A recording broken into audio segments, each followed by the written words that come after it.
सदर आसिफ जरदारी ने कहा है कि हमारे दोस्तों की ज़राई सोच नहीं, वो ज़राअत पर इनकम टैक्स लगा रहे हैं। बड़े ज़मींदारों पर इनकम टैक्स लगाना पड़ेगा क्योंकि ये IMF की शर्त है। प्रोफेसर वारिस मीर मेमोरियल सेमिनार से खिताब में कहा, ज़राअत पर टैक्स देने को तैयार है मगर ज़राअत पर इनकम टैक्स सूबाई हुकूमतें लगाएंगी। हम इन्हें खर्चा, मुनाफा और हारी का हिस्सा सब दिखाएंगे। मुनाफा हुआ तो टैक्स देंगे।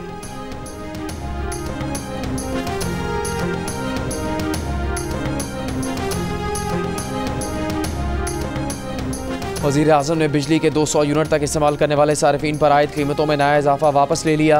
विफाकी वज़रा के हमरा प्रेस कॉन्फ्रेंस में 200 यूनिट वाले सारिफ को बिजली की कीमत में 3 माह की रियायत देने का ऐलान। वज़ीर आज़म के फैसले से प्रोटेक्टेड नॉन प्रोटेक्टेड सार्फिन को फ़ायदा होगा।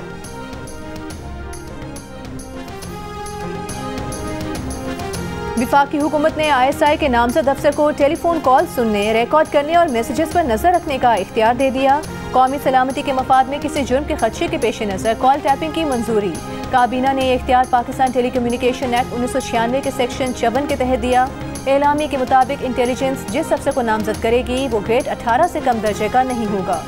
याद रखिएगा कि यही वो काला कानून होगा जिसके जरिए ये मुस्लिम लीग नून की हुकूमत और पीपल्स पार्टी की हुकूमत, जिसमें आसिफ अली जरदारी, बिलावल भुट्टो, शरीफ, मरियम नवाज, शहबाज शरीफ, ये सारे के सारे लोग आपको फिर इन अदालतों में घूमते फिरते आएंगे और जेल में बैठे होंगे।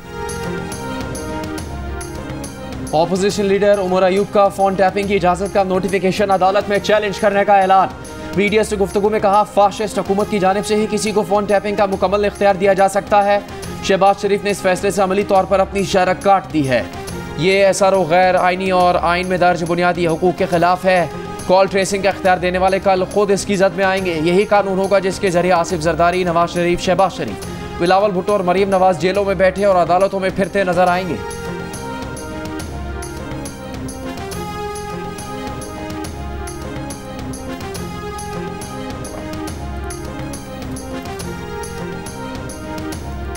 मखसूस नशिस्तों के हुसूल के लिए सुन्नी इत्तेहाद काउंसिल की दरख्वास्त पर फैसला महफूज। चीफ जस्टिस काजी फाइज ईसा ने कहा कि फैसला कब सुनाना है उस पर जजेस से मुशावरत करेंगे। दौरान समाज सुन्नी इत्तेहाद के वकील फैसल सिद्दीकी ने दलील दी कि क्या 18 जनरल सीटें जीतने वाली को 30 मखसूस नशिस्तें मिलनी चाहिए। चीफ जस्टिस ने कहा कि आपकी लॉजिक के मुताबिक आपको तो फिर 0 सीट मिलनी चाहिए क्योंकि आप तो कोई सीट जीते ही नहीं। आप सब बातें अपने खिलाफ कर रहे हैं। हम आपके दलाइल मान लेते हैं तो मखसूस नशिस्तें PTI को मिल जाएंगी। फैसल सिद्दीकी ने इसरार किया कि मखसूस नशिस्तें सुन्नी इत्तेहाद काउंसिल को मिलेंगी जो पार्लियामेंट में मौजूद है। जस्टिस अतम मिनल्ला ने रिमार्क्स दिए कि सूरत हाल ये है कि एक बड़ी सियासी जमात को वोट मिला जिसे इंतखाबी अमल से निकाल दिया गया था। बात सियासी जमात की नहीं बल्कि अवाम के वोट के हक की है। PTI के साथ आज वही हो रहा है जो 2018 में नून लीग के साथ हुआ था।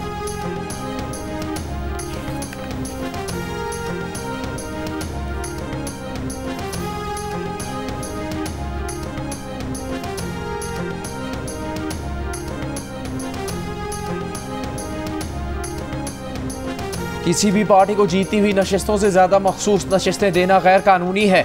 इलेक्शन कमीशन ने मखसूस नशिस्तों से मुतालिक बदनीयती की। चेयरमैन तहरीक इंसाफ बैरिस्टर गौहर की दीगर पार्टी रहनुमाओं के हमरा सुप्रीम कोर्ट के बाहर मीडिया से गुफ्तगू।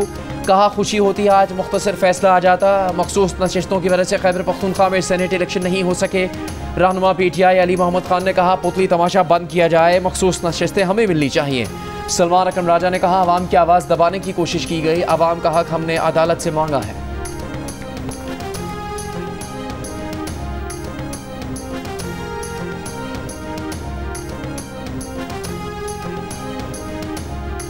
समझ नहीं आता कि आज़ाद हैसियत से जीतने के बाद जब तहरीक इंसाफ का बतौर सियासी जमात ढांचा मौजूद था तो सुन्नी इत्तेहाद काउंसिल में क्यों शामिल हुए। मखसूस नशिस्तें उसी पार्टी को जाती हैं जिसने इलेक्शन लड़ा हो। विफाकी मुशीर बराए कानून और इंसाफ बैरिस्टर अकील मलिक का सवाल। प्रेस कॉन्फ्रेंस में कहा कि जितने वकला PTI में मौजूद हैं किसी जमात में नहीं। इतने वकला की मौजूदगी के बावजूद समझ नहीं आता कि PTI को सुन्नी इत्तेहाद काउंसिल में शामिल होने का मशवरा किसने दिया। विफाकी मुशीर बराए कानून और इंसाफ बैरिस्टर अकील मलिक ने PTI के सुन्नी इत्तेहाद काउंसिल को नशिस्तें देने के कानूनी दलाइल को नाकिस करार दे दिया। कहा, मखसूस नशिस्तों के मामले पर PTI से संगीन कानूनी गलतियां हुई हैं।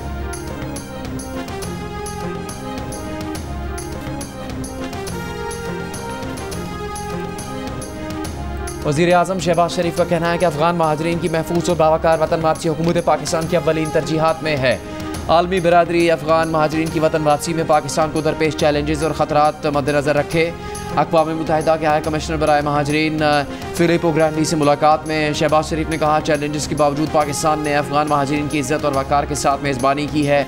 UNHCR अफगान महाजरीन की सूरत हाल से निपटने के लिए पायदार हल के फ़रोग़ में किरदार अदा करें।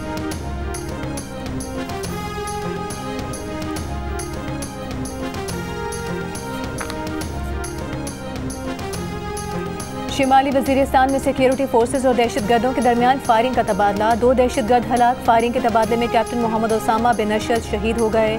ISPR के मुताबिक सिक्योरिटी फोर्सेज ने दहशतगर्दों के ठिकाने का मौसर अंदाज में पता लगाया। 24 साल के शहीद कैप्टन मोहम्मद ओसामा क़यादत करते हुए बहादुरी से लड़ते हुए शहीद हुए। शहीद कैप्टन ओसामा का ताल्लुक रावलपिंडी से था।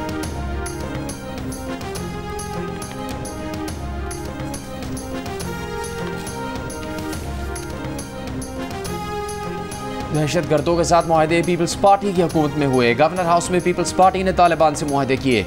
मुशीर इत्तलात खैबर पख्तूनख्वा बैरिस्टर सैफ का दावा। कहा, बिलावल भुट्टो के साथ मौजूद अफराद KPK से मुस्तरद शुदा हैं। बिलावल भुट्टो इस हुकूमत का हिस्सा है। हुकूमत बनाने के लिए वोट दिया। पीपल्स पार्टी ने बजट में वोट दिया और पास करवाया, तो मशवरा और क्या होता है। आवाम आपकी चालाकियत जानती है, इसीलिए 8 फरवरी को आपको मुस्तरद किया।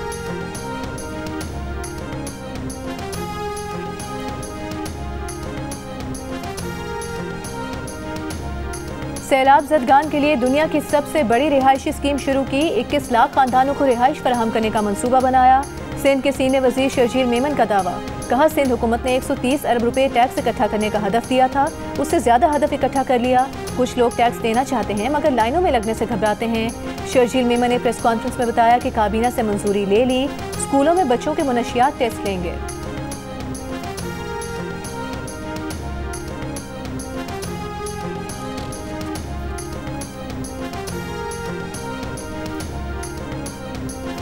पंजाब के 9 बोर्ड्स ने मैट्रिक इम्तहानात के नताइज का ऐलान कर दिया। लाहौर बोर्ड में दाने स्कूल के मोहम्मद आयान काशिफ ने टॉप पोजीशन हासिल की। वजीर आला पंजाब मरीम नवाज की मैट्रिक में पोजीशन हासिल करने वाले तलबा को मुबारकबाद।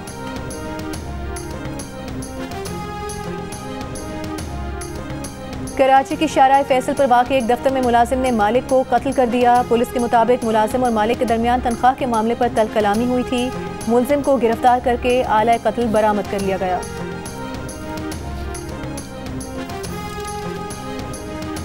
गुजरात में अजीज भट्टी शहीद अस्पताल के वार्ड से नौमौलूद बच्ची मुबैना तौर पर अगवा। थाना सिविल लाइन में नौमौलूद बच्ची के अगवा का मुकदमा दर्ज। वालिद के मुताबिक बच्ची की पैदाइश गुज़श्ता रोज़ हुई थी। माँ सोई हुई थी और इस दौरान बच्ची को अगवा किया गया।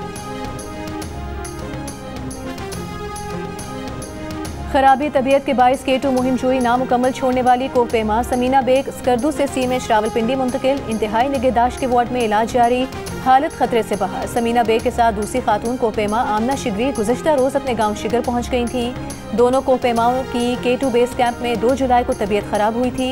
3 रोज़ तक हेलीकॉप्टर न मिलने के बाइस 5 जुलाई को कोहपेमाओं को घोड़े पर बेस कैंप से रवाना किया गया था।